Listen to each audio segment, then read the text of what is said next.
To insert a cut shape onto your label, there are two options in which to do this.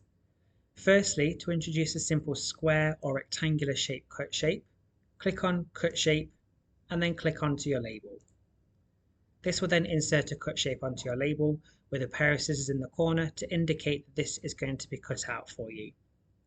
This can then be resized as required.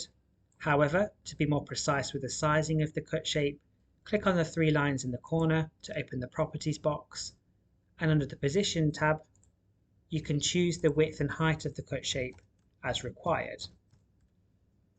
To create curved corners on your cut shape, click the Style tab and change the corner radius as required.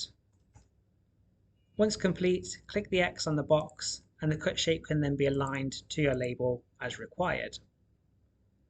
Alternatively, to introduce more obscure cut shapes, there are a set of cut shapes built into the software already in the clip art gallery.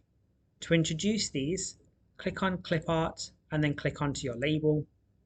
In the box that opens, click the drop down arrow to the side of Clip Art and the same again to the side of CPM. In here you'll find a category called Cut Shapes. All the images inside this category are all automatically set to cut out and not to print.